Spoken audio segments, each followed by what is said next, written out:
Presidential candidate Donald Trump, he blasted the media today, specifically the New York Times. He said the paper's coverage of him is totally inaccurate, especially when it comes to his hair. El hombre del peliquin. In other words, the man of the toupee. This is on the front page of the New York Times. I don't wear a toupee. It's my hair. I swear. Come here. Come here. Come here. Is it mine? Look. It is. It is. Say it, please. Yes, I believe it is. Thank you. And have I ever met you before? No. No, you haven't. But you're very nice. Thank you. Nice to meet you. But now I'm on the front page of the New York Times saying, number one, I wear a toupee, and number two, I erupted at this guy, and number three, they said Hitler. I don't like that. Okay? So the news media here, you can have it. Anybody want? What a show! Critics First of all, say... I think we can both agree his Spanish is on point. Was he doing that on El purpose? hombre. It was I think he was doing it on purpose. Come on. He's like butchering Spanish on purpose. Critics say Trump is a media-created candidate who uses the very media he is criticizing to his advantage. Joining us now to talk more about this, Cal State Long Beach journalism professor John Shrader. Hello, thank you. Professor, is he playing us like a fiddle? Beautifully. The guy he's at Carnegie Hall with his fiddle. He is brilliant at this. I really do believe that. He's brilliant, but maybe he's just dumbing it down. I mean, you look at that and he's just all these little sound bites and what did he say there, which was basically nothing and it doesn't do anything for our country? He's just responding to it. Absolutely. He's proved that he doesn't have to talk about the important issues to get the attention, right? If he says it loudly, if he calls people names, if he ridicules the media, the more attention he gets, the more his ratings go up, the more people want to talk to him. You know, the media wants to talk to him, right? Who wouldn't? Every press conference is a show. He's the first reality television show presidential candidate. You're absolutely right. He is. He is. And he's living up to expectation. I would just like to say one thing about his toupee fiasco. I'm actually grateful to see a man getting as much attention about his hair as a female candidate would. I mean, we remember when Hillary Clinton was running with Bill, her scrunchie was, the topic of conversation. I'm glad to see men are getting the same nonsense treatment. You run the risk of that conversation with me, but I understand what you're saying there, of course. But yeah, I mean, it really is. He's done a wonderful job. He ridicules the media. They continue to call. Hillary doesn't answer their phones, right? Right. And he has been willing to say anything. He has made himself into this brilliant speaker of the truth, right? He hasn't said much of anything, has he? He hasn't really talked much about policy. Well, his those immigration policy has been... The thing is, all those sound bites make the clips, for, not just for us. Listen, I've had colleagues criticize even us for covering, quote, Trump too much. We're not the only ones. Everybody out there is completely covering him.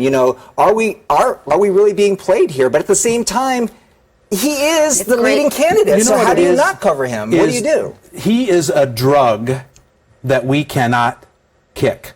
He is a habit we cannot kick. We need him to tell stories, or at least we believe we need him to tell stories, and he pretty much knows that. But this isn't a sideshow clown. He is still gaining in the polls. He has twice the points as his closest rival. It's working. It's working. So it's his coverage is warranted. He's the front runner right now of the GOP party. Well, you know what we need to do is stop making this so much a reality television show, and this is from our journalism perspective. Why? Right? It's fantastic. It's a fantastic television show, but what we need to do is a better job of interpreting what's happening, a better job of holding him accountable to what he says. I mean, for instance, he says the Bible is my favorite book, but he can't tell you any parts of the Bible or any verses of the Bible that are his favorite. He says he goes to church regularly. I'm a Presbyterian, but he won't tell you how often he goes to church. Not that those things really matter to me, but our job really is to hold him to the fire. If he says something outrageous, look it up, prove it, make sure he proves it,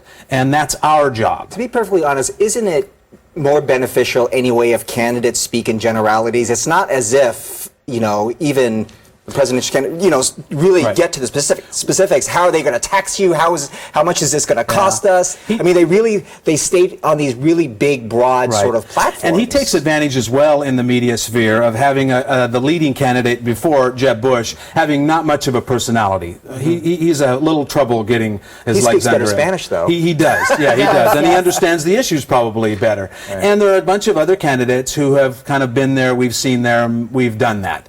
And again, Trump answers the phone.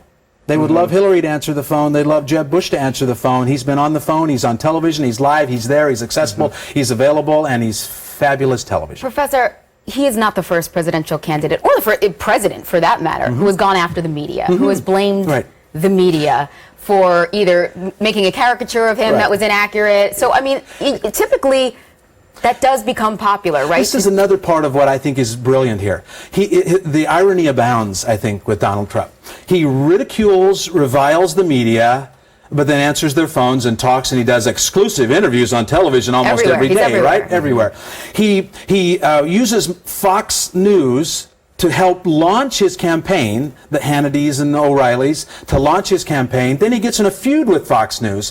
Fox News knows he's a drug they can't get rid of either. Right? Yeah. They're addicted to Donald Trump. The media are addicted to Donald Trump, and that's not going to change unless he does something so ridiculous, so crazy. He says something that is so irreparable, and I'm not sure he's going to do that. Most because people I would think say what he's said so far Right. is irreparable or so crazy. I would in a guess, way, but apparently Think. not. I mean, he is really good at this, and if you think he's not acting like a politician, I think we're all mistaken. I think he's calculated this brilliantly. I think he is way ahead of us all. If you are one of the other candidates, what do you do to get a little bit of sunlight here? Wow. Yeah. I mean, I'm not a political strategist. But again, Jeb But Bush. as far as getting the media, They all have their own baggage. That's the problem, Yeah. too. Every candidate has their baggage. And, I'm sure Hillary Clinton is delighted at this right now because she's got a lot of baggage she has to deal with now.